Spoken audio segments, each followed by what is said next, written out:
1670, par une froide matinée d'octobre, un homme fut excommunié de sa propre communauté pour avoir écrit quelque chose qui changerait à jamais notre compréhension du procès le plus célèbre de l'histoire humaine.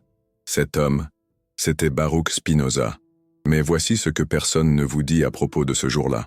Lorsque les rabbins d'Amsterdam l'expulsèrent, ils ne punissaient pas seulement un philosophe rebelle, ils tentaient d'enterrer une découverte qui pouvait détruire 2000 ans d'autorité ecclésiastique, une découverte concernant Jésus-Christ, qui ébranlera tout ce que vous pensiez savoir sur ce vendredi à Jérusalem. Imaginez un instant le poids de ce moment. Spinoza savait qu'en publiant ses découvertes, il signait son propre arrêt d'exil. Il savait qu'il serait persécuté, haï, oublié par l'histoire officielle. Mais il savait aussi quelque chose que personne d'autre ne savait. Quelque chose d'aussi perturbant que cela valait la peine de sacrifier une vie entière pour le révéler. Mais avant de vous révéler le document que le Vatican préfère garder dans l'ombre, je dois vous parler d'une lettre. Une lettre ensanglantée que Spinoza écrivit 3 semaines avant sa mort. Il était atteint de la tuberculose. Ses mains tremblaient, mais quelque chose le forçait à continuer d'écrire, même en sachant que chaque mot pouvait être son dernier. Dans cette lettre, il mentionnait avoir trouvé des preuves irréfutables que le procès de Jésus n'a jamais porté sur le péché, jamais sur le blasphème, jamais sur des questions religieuses. Il portait sur le pouvoir, un pouvoir pur et simple. Mais voici le détail qui vous glacera le sang. Spinoza écrivit cette lettre en sachant qu'elle serait probablement interceptée. Il utilisa un code que seulement 3 personnes en Europe connaissaient, un chiffrement géométrique, basé sur une géométrie sacrée, rendant ses paroles invisibles à quiconque ne savait pas comment le déchiffrer. Pourquoi autant de précautions? Pourquoi autant de peur? Parce qu'il avait découvert quelque chose que des hommes puissants tueraient pour garder secret. Vous êtes-vous déjà demandé pourquoi les évangiles divergent autant dans les détails du procès? Pourquoi Matthieu dit une chose, Luc une autre, et Jean raconte une histoire complètement différente? Pourquoi Pilate, un gouverneur romain connu pour son extrême brutalité, hésita-t-il autant à condamner un simple prêcheur juif? Réfléchissez-y un instant. Pilate avait crucifié des milliers de personnes sans hésiter. Il avait massacré des foules entières pour des offenses bien plus mineures. Pourquoi diable se laverait-il symboliquement les mains avant d'exécuter un charpentier de Nazareth? Et voici la question que personne ne pose. Pourquoi la crucifixion a-t-elle eu lieu juste la veille de Pâques, le moment le plus politiquement sensible de l'année, lorsque Jérusalem était pleine de pèlerins juifs venus de tout l'Empire, lorsque la moindre étincelle pouvait déclencher une révolte massive? Ces incohérences ne sont pas accidentelles. Ce sont des cicatrices laissées par une chirurgie narrative, des preuves que l'histoire originale a été soigneusement éditée, réécrite, modelée pour servir à des fins très spécifiques. Spinoza a posé ces questions, et il a trouvé des réponses que l'Église ne voulait pas entendre. Des réponses qui, encore aujourd'hui, font perdre le sommeil à des hommes puissants. Imaginez un instant que vous vous promenez dans les rues d'Amsterdam en 1670. L'odeur des épices du porc se mêle à l'arôme du cuir des livres brûlés sur les places publiques. Le son des débats philosophiques résonne dans les cafés, mais toujours en chuchotement, toujours dans la peur. C'est là, dans ce climat de questionnements dangereux et de découvertes interdites, que Spinoza met la touche finale à son œuvre la plus périlleuse. Une œuvre qui, il le sait, pourrait lui coûter la vie. Le Tractatus Theologico-Politicus, il écrit à la lumière des bougies, car il ne peut pas permettre que ses voisins voient ses silhouettes travailler. Il cache les manuscrits dans de faux livres de comptabilité. Il utilise des pseudonymes, des codes, des réseaux secrets de distribution. Pourquoi? Parce qu'il sait exactement ce qu'il fait. Dans ce livre, il ne remet pas seulement en question l'interprétation traditionnelle des Écritures. Il ne critique pas seulement les autorités religieuses. Il révèle quelque chose de beaucoup plus perturbant, que le procès de Jésus a été orchestré comme une démonstration de force politique. Un message clair et sanglant pour tout juif qui osait défier l'autorité romaine. Un message qui a résonné pendant 2000 ans et qui résonne encore aujourd'hui, chaque fois que quelqu'un remet en question un pouvoir injuste. Mais comment Spinoza est-il arrivé à cette conclusion révolutionnaire? Comment un philosophe juif à Amsterdam a-t-il réussi à voir à travers 2 millénaires de récits soigneusement construits? La réponse réside dans son analyse méticuleuse des textes originaux. Mais pas seulement. Spinoza avait accès à quelque chose que la plupart des érudits n'avaient pas, des documents en araméen et en hébreu qui n'ont jamais été officiellement traduits. Des manuscrits conservés dans des synagogues européennes qui contenaient des versions très différentes des événements, alors que les théologiens de l'époque se concentraient sur les questions spirituelles, récitant des interprétations acceptées depuis des siècles. Spinoza a appliqué sa méthode géométrique pour disséquer chaque mot, chaque contexte historique, chaque nuance politique de ces événements. Il a étudié non seulement ce que les évangiles disaient, mais ce qu'ils ne disaient délibérément pas. Il a analysé non seulement les mots choisis, mais les mots évités. Il a enquêté non seulement sur les histoires racontées, mais sur les silences suspects. Et ce qu'il a trouvé était étonnamment clair. Si clair qu'il est impossible de ne pas le voir. Une fois que vous savez où chercher, Jésus n'a pas été condamné pour blasphème. Cette accusation n'était qu'un écran de fumée, une justification légale commode pour masquer le véritable motif de l'exécution. Il a été condamné pour sédition, pour représenter une menace directe au contrôle romain sur la Judée. Et voici la preuve la plus troublante. Même dans les évangiles édités, cette vérité transparaît encore pour ceux qui savent lire entre les lignes. Pensez-y. Un homme qui prêchait l'amour du prochain et le pardon exécuté comme un criminel politique. Cela semble contradictoire, n'est-ce pas? Mais lorsque vous comprenez le contexte réel de cette époque, lorsque vous voyez à travers les yeux de Spinoza, tout prend un sens parfait. Jérusalem en l'an 30 n'était pas seulement le centre religieux du judaïsme, c'était un foudroyant climat politique sur le point d'exploser. C'était le point de rencontre entre trois forces irréconciliables, le pouvoir impérial romain, l'élite religieuse collaborationniste et une population de plus en plus désespérée.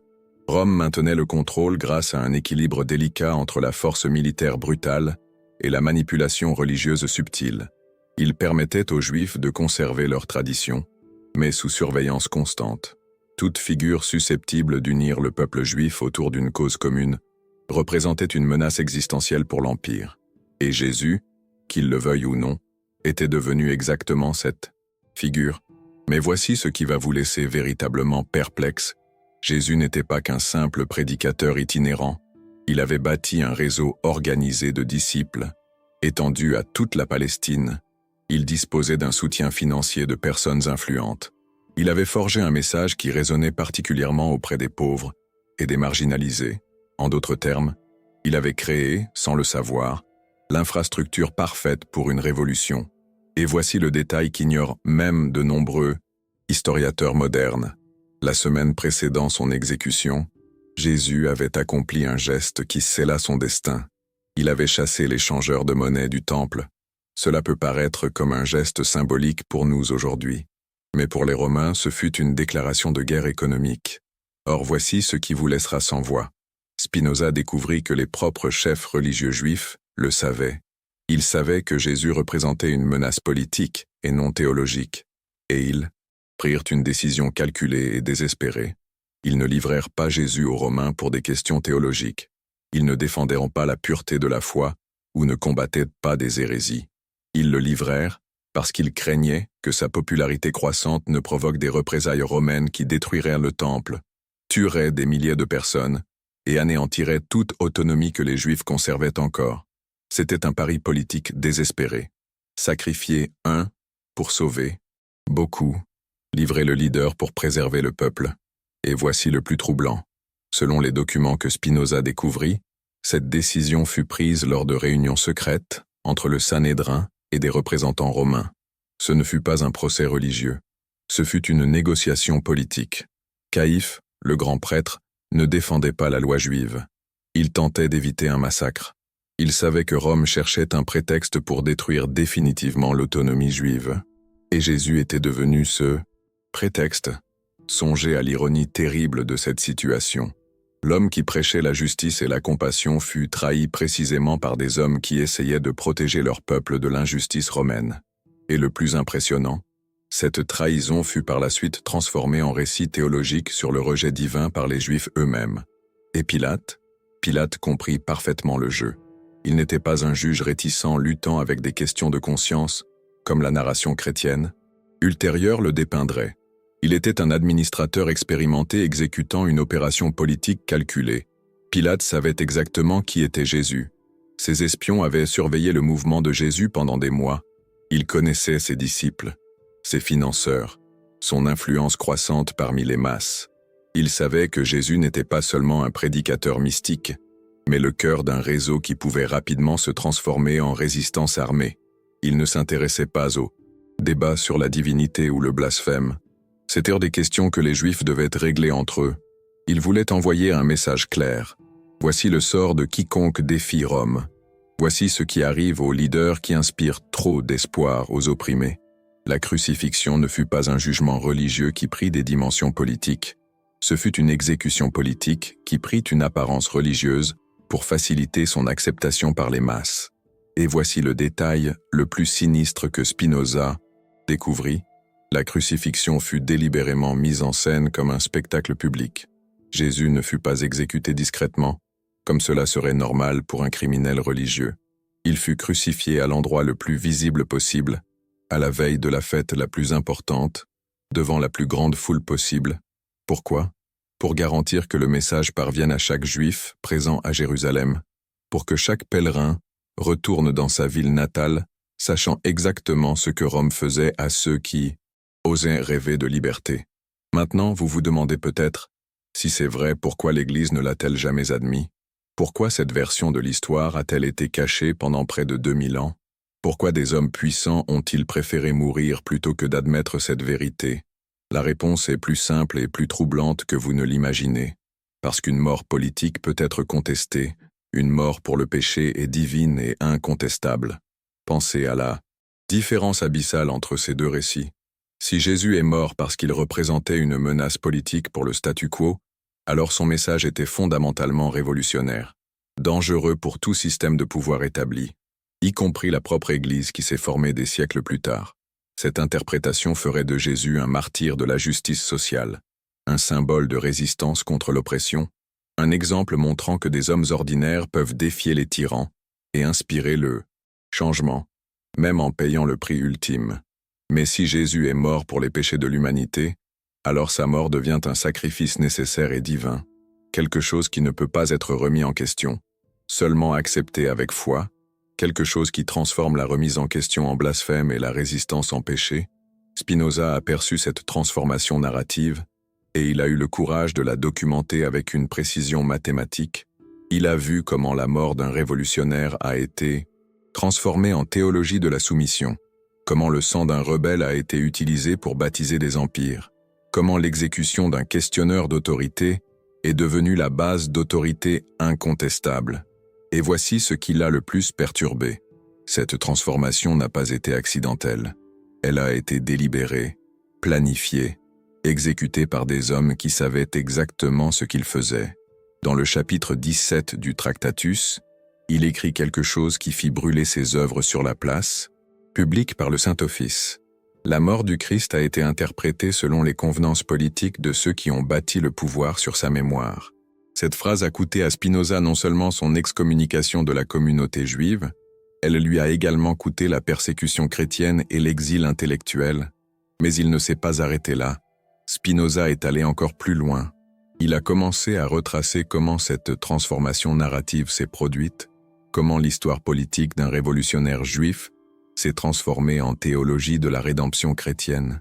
Et ce qu'il a découvert, c'est un processus délibéré et méticuleux de réécriture historique.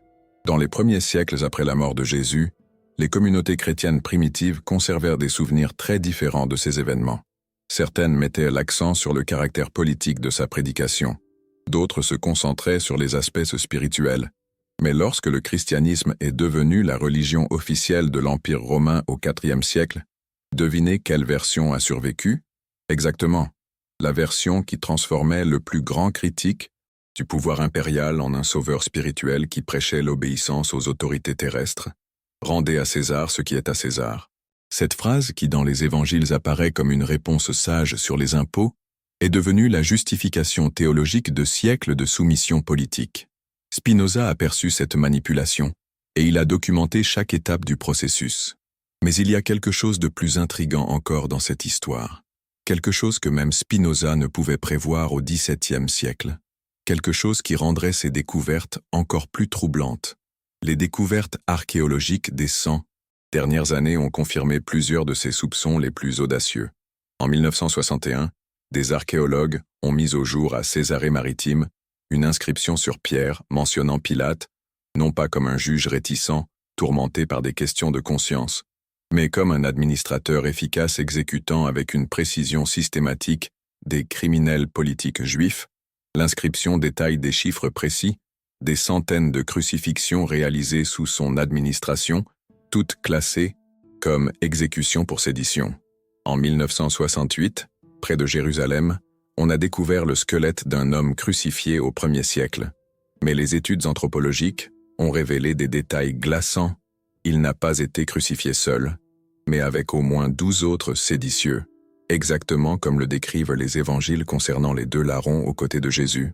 Plus troublant encore, des preuves physiques montrent qu'il a été torturé spécifiquement pour extraire des informations sur d'autres membres de son organisation.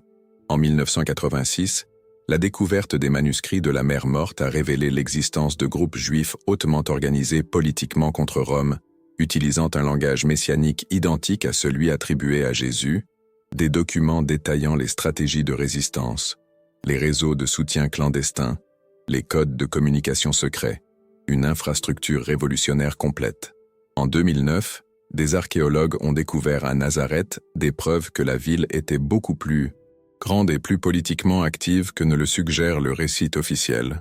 Ce n'était pas un village pastoral isolé, mais un centre d'artisans connectés à des réseaux commerciaux qui s'étendaient sur tout le bassin méditerranéen. Des réseaux qui pouvaient facilement se transformer en canaux d'organisation politique. Chaque découverte confirmait exactement ce que Spinoza avait intuité à travers son analyse textuelle. Le procès de Jésus s'est déroulé dans un contexte de tension politique extrême et non de débat théologique académique. Mais c'est là que l'histoire devient encore plus intrigante. En 2019, des chercheurs de l'Université d'Oxford ont été autorisés à examiner des documents dans les archives secrètes du Vatican qui n'avaient jamais été étudiés publiquement. Des documents gardés sous cette clé pendant plus de 1000 ans, et ce qu'ils ont trouvé vous laissera sans voix. Des correspondances détaillées entre des papes des 4e et 20e siècles, discutant explicitement de stratégies pour réinterpréter la mort politique du Christ en termes salvateurs, afin de renforcer l'autorité de l'Église. Mais ce n'était pas seulement des discussions théoriques, c'étaient des plans d'action spécifiques, des manuels d'opération, un pape instruisant les autres sur la façon de neutraliser les interprétations séditieuses des évangiles, un autre détaillant les méthodes pour transformer la mémoire révolutionnaire en dévotion soumise. Un document particulièrement choquant est une lettre du pape Sylvestre Ier de 335, où il écrit textuellement « Nous devons enterrer à jamais le souvenir du Christ politique. Notre Christ est roi des cieux, non questionneur des rois terrestres. » Un autre document révèle des réunions secrètes entre les dirigeants de l'Église et les administrateurs impériaux, coordonnant la réécriture de textes liturgiques, décidant quels passages des évangiles seraient de mise en avant lors des messes et lesquels seraient silencieusement omis. Le plus troublant de tous, une lettre de 387, après Gypsée, détaillant la création délibérée de fausses traditions pour remplacer des souvenirs historiques gênants. Un manuel d'ingénierie sociale appliqué à la religion. Le Vatican savait exactement ce qu'il faisait. Il l'a toujours su. Et non seulement il le savait, il a méticuleusement documenté chaque étape du processus, comme s'il savait qu'un jour, il devrait justifier ses actions à l'histoire, ou comme s'il était fier de sa génialité stratégique. Et non seulement il le savait, il a activement participé à la construction de ce récit alternatif. Mais pourquoi cela vous importe-t-il aujourd'hui, plus de 2000 ans plus tard? Parce que comprendre la vérité sur le procès de Jésus n'est pas seulement une question de précision historique, c'est une question de comprendre comment le pouvoir fonctionne, comment les récits sont construits pour servir des intérêts spécifiques, comment la vérité peut être modelée par ceux qui contrôlent son interprétation. Spinoza n'essayait pas de détruire la foi chrétienne. Il essayait de la libérer des chaînes politiques qui l'emprisonnaient depuis le IVe siècle. Lorsque vous comprenez que Jésus a été exécuté pour avoir défié un système injuste, son message devient infiniment plus puissant, plus pertinent, plus dangereux pour toute structure de pouvoir qui opprime les plus faibles. Pensez-y, Un homme qui a remis en question la concentration de richesses dans le temple, qui a défié la collaboration entre les dirigeants religieux et l'occupation étrangère, qui a prêché l'égalité radicale dans une société stratifiée. Cet homme représentait une menace très réelle pour le statu quo, et il a été éliminé pour cela. Mais son message a survécu, et il a été transformé en quelque chose de complètement différent par ceux qui ont pris le contrôle de son héritage. Maintenant, respirez profondément, car ce que je vais vous raconter ensuite va changer complètement votre perspective sur les 2000 dernières années de l'histoire occidentale.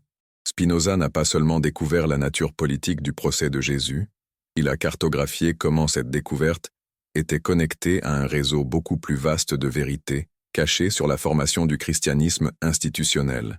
Et ce réseau inclut des documents que le Vatican garde sous clé jusqu'à aujourd'hui, des documents qui prouvent que la transformation du christianisme en religion impériale a été planifiée et exécutée délibérément, avec des objectifs clairs et des conséquences que nous vivons encore aujourd'hui. Êtes-vous prêt à découvrir comment une religion de révolutionnaires s'est transformée en religion des empereurs? Comment un message de libération est devenu un instrument de domination? Comment la mort d'un rebelle politique a été transformée en théologie de la soumission? Parce que c'est exactement ce que nous allons explorer dans la suite de cette enquête, et ce que vous allez découvrir changera à jamais votre compréhension non seulement de Jésus, mais de la façon dont le pouvoir opère dans notre société. Spinoza a payé un prix élevé pour révéler ces vérités au XVIIe siècle. Il a été banni, persécuté, censuré, mais ses découvertes ont survécu.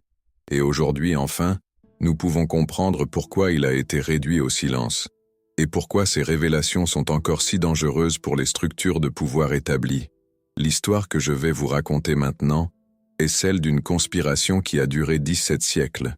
Une conspiration si bien exécutée que, même aujourd'hui, la plupart des gens n'ont aucune idée de son existence. Une conspiration qui transforma la religion d'esclaves rebelles en religion d'empereurs tyrans. Et tout a commencé avec un homme nommé Constantin, mais pas le Constantin que vous connaissez des livres d'histoire. Le vrai Constantin, l'expert en stratégie politique qui a vu dans le christianisme non pas une révélation divine, mais une opportunité en or.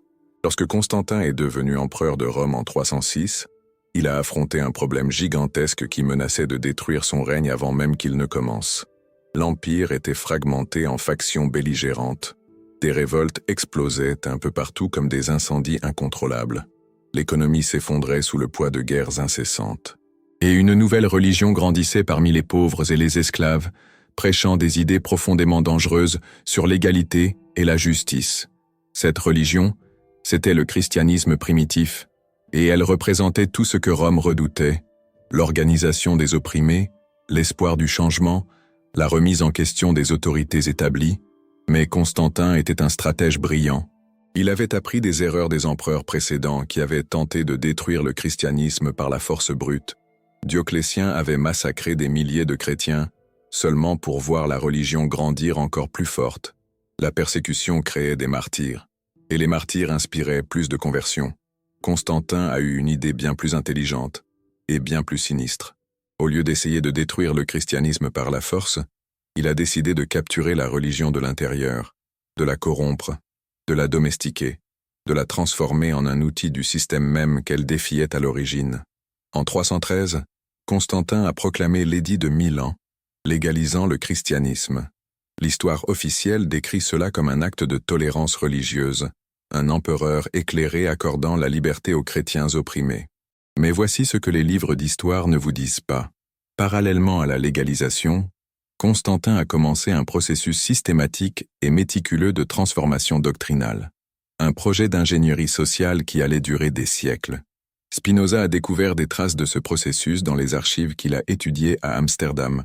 Des lettres intimes échangées entre les conseillers de Constantin, discutant de la manière de domestiquer le christianisme afin qu'il serve les intérêts de l'État, des notes internes détaillant les stratégies pour neutraliser les éléments révolutionnaires de la doctrine chrétienne. L'objectif était limpide: transformer une religion de révolutionnaires en une religion de sujets obéissants. Maintenir toute l'apparence spirituelle, mais changer complètement la substance politique, et ils y sont parvenus, avec une précision qui serait enviée par n'importe quel dictateur moderne. La première étape a consisté à redéfinir complètement ce que signifiait être chrétien. Durant les 3 premiers siècles, être chrétien signifiait remettre en question les autorités injustes, même si cela coûtait la vie. Cela signifiait partager ses biens avec les nécessiteux, même si cela coûtait sa richesse. Cela signifiait refuser de participer aux guerres impériales, même si cela coûtait sa citoyenneté. Après Constantin, être chrétien signifiait exactement le contraire. Obéir à l'empereur comme représentant de Dieu sur terre, accepter les inégalités sociales comme la volonté divine, combattre dans les guerres de l'État comme soldat du Christ, défendant la civilisation chrétienne. La transformation a été si complète qu'en moins de 100 ans, d'anciens persécutés sont devenus des persécuteurs, d'anciens pacifistes sont devenus des croisés, d'anciens contestataires du pouvoir sont devenus des défenseurs fanatiques de l'autorité impériale. Mais comment ont-ils réussi cette transformation radicale? Comment a-t-il été possible de réécrire complètement une religion sans que personne ne s'en aperçoive? Comment ont-ils transformé le message d'un révolutionnaire exécuté par Rome en théologie officielle du propre Empire romain? La réponse réside dans les conciles. Et c'est ici que l'histoire devient véritablement sinistre. Entre 325 et 451, une série de conciles a été organisée officiellement pour définir la doctrine chrétienne officielle, pour clarifier les questions théologiques, pour unifier l'Église autour d'interprétations correctes. Mais qui contrôlait réellement ces conciles? Qui décidait quels évêques pouvaient participer et lesquels seraient accidentellement empêchés de comparaître? Qui déterminait quels textes seraient considérés comme sacrés et lesquels seraient brûlés sur les places publiques? Qui définissait quelles interprétations seraient acceptées comme orthodoxes et lesquelles seraient condamnées comme hérétiques? L'empereur. Toujours l'empereur. Au concile de Nicée en 325, Constantin a personnellement présidé les discussions sur la nature divine de Jésus. Il n'était pas théologien. Il n'était même pas chrétien baptisé à l'époque. Il ne s'est fait baptiser que sur son lit de mort, des décennies plus tard. Mais il a décidé, avec une autorité impériale absolue, quelles interprétations de Jésus seraient acceptées par l'Église et lesquelles seraient considérées comme hérétiques. Et devinez quelle interprétation il a choisie? Exactement. Celle qui transformait Jésus d'un rebelle politique en un roi spirituel qui ne menaçait pas les rois terrestres. Celle qui mettait l'accent sur sa nature divine abstraite au détriment de son message social concret. Spinoza a trouvé des procès-verbaux secrets de ce concile qui montrent clairement le processus de manipulation. Les évêques qui défendaient une interprétation plus politique et sociale de Jésus ont été systématiquement exclus des discussions. Les textes qui mettaient l'accent sur son message révolutionnaire ont été déclarés apocryphes et leur destruction a été ordonnée. Ce qui restait était une version de Jésus parfaitement domestiquée, un Jésus qui servait les intérêts impériaux, un Jésus qui pouvait être adoré par les mêmes soldats qui avaient crucifié le Jésus historique. Mais la manipulation ne s'est pas arrêtée là. Dans les siècles suivants, l'Église a développé une théologie extraordinairement sophistiquée de la soumission, une architecture intellectuelle destinée à transformer les vertus en vices et les vices en vertus, un système de pensée qui rendait l'oppression sacrée et la résistance pécheresse. La pauvreté est devenue une vertu chrétienne. Non pas parce que Jésus valorisait la simplicité, mais parce que les pauvres soumis sont plus faciles à contrôler que les pauvres révoltés. L'obéissance aux autorités est devenue un commandement divin. Non pas parce que Dieu approuvait les tyrans, mais parce que les tyrans approuvaient les sujets obéissants. L'espoir de justice a été soigneusement transféré dans l'au-delà. Ne cherchez pas le changement dans ce monde. Attendez la récompense dans le prochain. Ne remettez pas en question la souffrance présente. Ayez confiance en la justice éternelle. Heureux les pauvres, car le royaume des cieux leur appartient. Cette phrase, qui était à l'origine un cri d'indignation contre l'inégalité, une promesse que les exclus seraient inclus, a été transformée en une justification théologique pour accepter la misère comme une bénédiction divine. Tout pouvoir vient de Dieu. Cette interprétation d'une phrase de l'apôtre Paul est devenue la base théologique de siècles de monarchie absolue et d'oppression politique. Remettre en question le roi signifiait remettre en question Dieu. Résister à injustice signifiait résister à la volonté divine. Une audace insensée aux yeux de nombreux. Et le plus impressionnant, ils parvinrent à faire croire à leurs propres victimes que leur soumission était sacrée, que leur pauvreté était une vertu, que leur souffrance était rédemption. que leur oppression était la volonté de Dieu, un lavage de cerveau magistral. Spinoza a percé à jour toute cette construction intellectuelle. Il a documenté chaque étape du processus avec la précision d'un chirurgien disséquant un cadavre, chaque détail minutieusement analysé, mais son analyse allait encore plus loin. Elle révélait un lien direct avec le jugement politique de Jésus et dévoilait la véritable génie diabolique de toute cette machination. Spinoza comprit que cette transformation narrative n'était pas qu'une question de commodité politique ou d'opportunisme religieux. C'était une nécessité existentielle pour l'Empire romain lui-même, une question de vie ou de mort pour tout le système impérial. Imaginez, avec le regard froid d'un stratège militaire, si Jésus avait réellement été exécuté pour avoir défié un système d'oppression, et si le christianisme avait gardé vivante cette mémoire historique, l'Empire n'aurait jamais pu adopter cette religion, sans se condamner lui-même aux yeux de l'histoire. Il était logiquement impossible de vénérer un homme tué par Rome, et de maintenir en même temps la légitimité morale et politique de Rome. C'était comme demander à un assassin d'adorer publiquement sa victime. Alors, ils ont créé une solution absolument géniale. Ils ont transformé l'exécution politique en sacrifice divin. Ils ont complètement changé la nature de l'événement. De cette manière, Rome n'était plus le méchant cruel de l'histoire. Rome devenait l'instrument inconscient de la volonté de Dieu.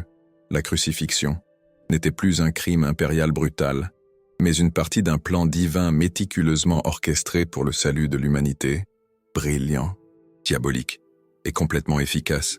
Pendant 17 siècles, pendant 1700 ans, cette narration a fonctionné avec une perfection mathématique.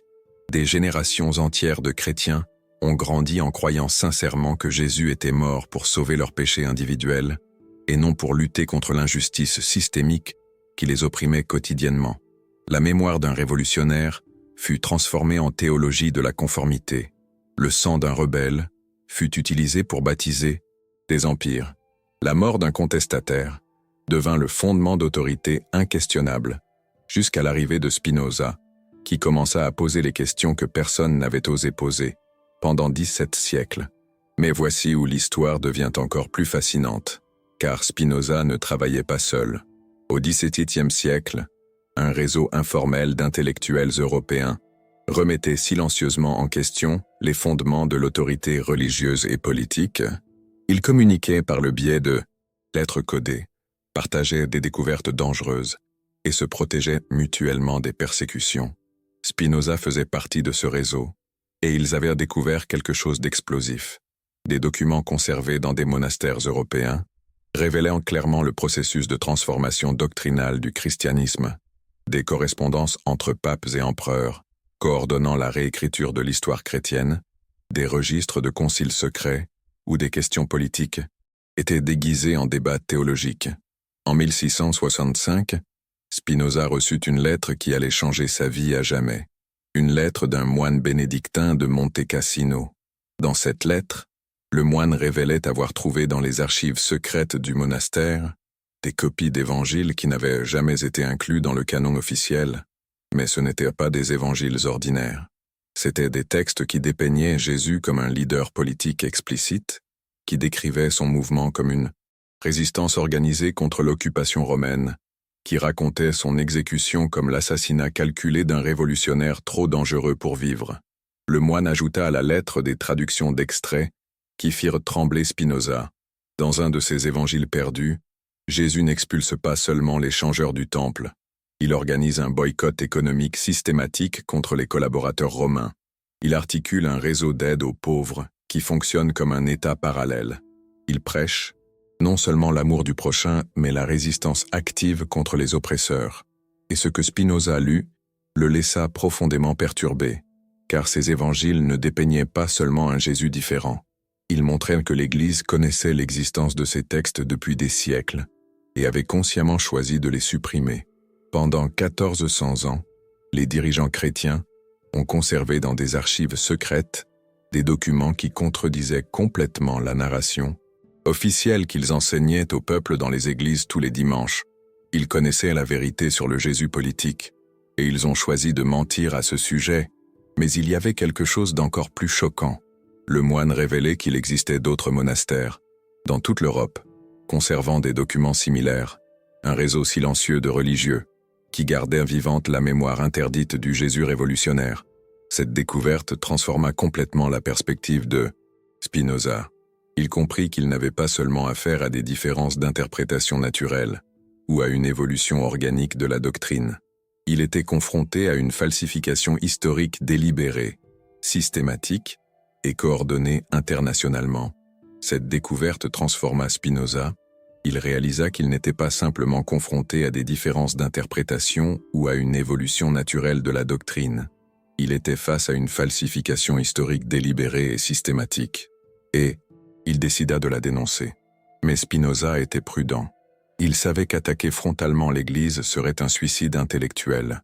Il développa donc une stratégie plus subtile. Au lieu de dénoncer la falsification directement, il créa une méthode permettant à quiconque de découvrir la vérité par lui-même. Cette méthode est décrite dans le Tractatus Theologico-Politicus. Spinoza enseigne comment lire les textes sacrés en distinguant entre leur contexte historique original et les interprétations ultérieures. Comment identifier le moment où une narration a été façonnée par des intérêts politiques? Comment reconnaître la manipulation doctrinale? Il ne dit pas « l'Église a menti sur Jésus ». Il vous apprend à le découvrir vous-même. Et c'est pourquoi le Tractatus fut considéré comme le livre le plus dangereux d'Europe. Car il n'attaquait pas seulement le christianisme, il donnait aux gens les outils pour remettre en question toute autorité qui fondait son pouvoir sur des narrations non vérifiables. C'était une menace existentielle pour toute la structure de pouvoir européenne. En 1674, 3 ans après la mort de Spinoza, le pape Clément X inclut le Tractatus dans l'Index Librorum Prohibitorum, la liste officielle des livres interdits par l'Église catholique. Mais voici le détail le plus intéressant. Parallèlement à l'interdiction publique, le pape émit un ordre secret pour que des exemplaires du livre soient conservés dans les archives secrètes du Vatican. Pourquoi? Parce que même en condamnant publiquement les idées de Spinoza, l'Église reconnaissait la précision de son analyse historique. Les documents d'Oxford dont j'ai parlé précédemment incluent une lettre du pape Innocent XI, datée de 1679, où il écrit « Le juif hollandais a exhumé des vérités que nous préférions voir rester enfouies, mais sa méthodologie est irréprochable. » Le Vatican savait que Spinoza avait raison, mais il ne pouvait l'admettre publiquement, sans détruire les fondements mêmes de sa propre autorité. Alors, une double stratégie fut mise en place. Condamner les conclusions de Spinoza, tout en étudiant secrètement ses méthodes. Durant les XVIIIe et XIXe siècles, des érudits catholiques, aux archives secrètes du Vatican, utilisèrent les techniques de Spinoza pour enquêter sur l'histoire primitive du christianisme. Et ils confirmèrent, document après document, ces découvertes sur la transformation politique de la religion, mais ces confirmations ne furent jamais rendues publiques. À ce jour, le Vatican conserve sous clé des milliers de documents qui prouveraient définitivement l'analyse de Spinoza concernant le procès politique de Jésus. Et maintenant, vous vous demandez peut-être, pourquoi est-ce important aujourd'hui? Pourquoi devrions-nous nous préoccuper d'événements survenus il y a 2000 ans? Pourquoi cette découverte de Spinoza devrait-elle changer quoi que ce soit dans votre vie? La réponse est à la fois simple et profondément troublante, parce que la même méthodologie utilisée pour transformer la mort politique de Jésus en théologie de la soumission est encore utilisée aujourd'hui, tous les jours, par des gouvernements qui transforment la résistance en terrorisme, par des corporations qui transforment l'exploitation en opportunité, par toute structure de pouvoir qui a besoin de justifier son autorité sur d'autres êtres humains. Lorsque vous comprenez comment les récits historiques sont façonnés pour servir des intérêts spécifiques, vous développez une immunité naturelle contre la manipulation contemporaine. Vous reconnaissez les schémas, vous voyez à travers les mensonges, vous n'êtes plus aussi facilement trompé. Lorsque vous réalisez comment l'Église a transformé un révolutionnaire en un sauveur soumis, vous reconnaissez des schémas similaires dans les récits que vous consommez quotidiennement, via les médias, l'éducation, la culture populaire. Lorsque vous comprenez que Jésus a été exécuté pour avoir remis en question la concentration du pouvoir et de la richesse, vous comprenez pourquoi ces idées originales sont encore considérées comme dangereuses aujourd'hui, pourquoi elles sont encore soigneusement déformées. ou complètement ignorées. Spinoza ne révélait pas seulement des vérités sur le passé, il vous donnait des outils pour naviguer dans le présent, des armes intellectuelles pour résister à la manipulation, des méthodes pour distinguer la vérité de la propagande. Et c'est peut-être pour cela que ces découvertes continuent d'être si soigneusement cachées. Peut-être est-ce pour cela que vous n'avez jamais appris cela à l'école. Peut-être est-ce pour cela que ces informations n'apparaissent pas dans les documentaires populaires ou les livres à succès. Parce que dans un monde où les inégalités atteignent des niveaux historiquement obscènes, où 1% de la population contrôle plus de richesses que les 50% les plus pauvres, où les autorités exigent l'obéissance sans justification rationnelle, le message original de Jésus est encore explosivement dangereux. L'idée qu'un homme ordinaire puisse remettre en question des systèmes injustes, puisse défier les autorités oppressives, puisse inspirer d'autres à lutter pour la dignité et l'égalité, puisse changer le monde même en payant le prix ultime. Cette idée n'est pas morte sur la croix, elle a été délibérément enterrée sous des siècles de théologie politique.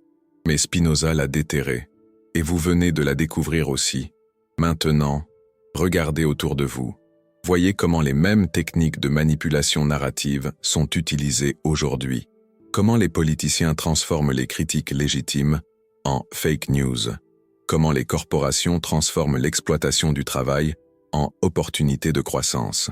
Comment les médias transforment la résistance populaire en radicalisme dangereux. La méthodologie est identique. Seuls les acteurs ont changé. Jésus a remis en question le fait que certaines personnes avaient tant tandis que d'autres n'avaient rien. Il a été exécuté. Aujourd'hui, celui qui remet en question l'inégalité extrême est qualifié de communiste ou de radical. Jésus a défié la collaboration entre les dirigeants religieux et le pouvoir impérial. Il a été réduit au silence. Aujourd'hui, celui qui remet en question l'alliance entre les institutions religieuses et le pouvoir politique est accusé de attaque contre la foi. Jésus a organisé des réseaux de soutien aux marginalisés qui fonctionnaient indépendamment de l'État. Il a été éliminé. Aujourd'hui, les mouvements sociaux qui créent des alternatives au système sont infiltrés, criminalisés ou cooptés. Les méthodes ont évolué. L'essence demeure inchangée. La question est maintenant cruciale et urgente. Que ferez-vous de cette découverte? Car connaître la vérité sur le procès de Jésus n'est pas seulement une question académique intéressante, c'est une question profondément personnelle et inévitablement politique. Si Jésus est mort pour défendre la justice contre l'oppression, alors chaque fois que vous vous abstiendrez face à l'injustice, vous trahissez sa mémoire historique. Si Jésus a été exécuté pour avoir remis en question les autorités corrompues, alors chaque fois que vous acceptez passivement l'abus de pouvoir, vous collaborez inconsciemment avec ces assassins. Si Jésus a représenté un espoir concret pour les exclus et les marginalisés, alors, chaque fois que vous ignorez la souffrance d'autrui, vous niez activement son héritage révolutionnaire. Mais voici la question la plus profonde. Avez-vous le courage de vivre les implications de cette découverte? Car c'est une chose de savoir intellectuellement que Jésus était un révolutionnaire politique. C'est une toute autre chose de l'appliquer dans votre vie quotidienne. Cela signifie remettre en question les structures de pouvoir qui vous bénéficient. Cela signifie renoncer à des privilèges que vous considérez comme naturels. Cela signifie prendre des risques pour des personnes que vous ne connaissez même pas. Cela signifie vivre comme Jésus a vécu et, potentiellement, mourir comme Jésus est mort. Spinoza a compris ces implications profondes et il a pris une décision consciente. Il préférait la vérité dangereuse au mensonge confortable. Il préférait l'exil honnête à l'intégration malhonnête. Il préférait une vie brève et authentique à une existence longue et fausse. Et maintenant, ce même choix se présente à vous. Le procès de Jésus ne portait pas sur le péché abstrait. Il portait sur le pouvoir concret. Sa mort n'était pas un sacrifice divin mystérieux. C'était une exécution politique calculée. Son message n'était pas la soumission passive. C'était la révolution active. Et pendant 2000 ans, cette révolution a été soigneusement et systématiquement cachée sous des couches successives de théologie impériale. Mais vous venez de découvrir ce que Spinoza a découvert au XVIIe siècle, que la vérité trouve toujours un moyen de survivre, même lorsqu'elle est brutalement persécutée, même lorsqu'elle est enterrée sous des siècles de mensonges institutionnels, même lorsqu'elle est niée par ceux qui devraient la protéger. La vérité survit. et elle trouve des gens courageux pour la révéler à nouveau. Aujourd'hui, à travers vous, elle s'est révélée une fois de plus. La question finale est personnelle et urgente. La laisserez-vous mourir à nouveau? Lui, offrirez-vous la vie révolutionnaire qu'elle a toujours méritée? Car maintenant, vous savez, et savoir, c'est choisir. L'ignorance n'est plus une option. La vérité est entre vos mains. Une vérité lourde de conséquences. Une vérité qui pourrait bouleverser le monde tel que vous le connaissez. Que ferez-vous de cette vérité accablante? La laisserez-vous enfouie dans l'oubli? Ou la brandirez-vous comme une épée, prête à défier les pouvoirs établis? Spinoza, lui, n'a jamais hésité. Il a choisi la lumière malgré les risques, malgré la menace constante de représailles. Son courage, sa lucidité face à l'obscurantisme, son audace à défier les autorités rabbiniques d'Amsterdam, les prélats, le pouvoir temporel, tout cela résonne avec une force particulière dans le contexte de notre histoire. Une histoire jalonnée de combats pour la liberté de penser, pour la vérité. Pensez à la France, à ces périodes de bouleversement, à ces luttes intellectuelles, à tous ceux qui, au péril de leur vie, ont osé remettre en question l'ordre établi, et Spinoza, ce philosophe rebelle, ce déchiffreur de mystères, son héritage intellectuel, son combat, il nous interpelle encore aujourd'hui. Il nous force à nous interroger sur nos propres choix, sur notre propre responsabilité face à la vérité. Allez-vous vous taire, ou allez-vous crier votre vérité au monde? La vérité sur Jésus, sur le code basé sur la géométrie sacrée, sur la missive maculée de sang, sur le foudroyant climat politique de l'époque, sur le poids insoutenable des secrets, sur le courage de ceux qui, comme Spinoza, osent défier les ténèbres. Spinoza, un nom qui résonne avec la force d'un symbole d'espoir, un symbole de rébellion, un symbole de vérité, un symbole pour notre temps. Que ferez-vous?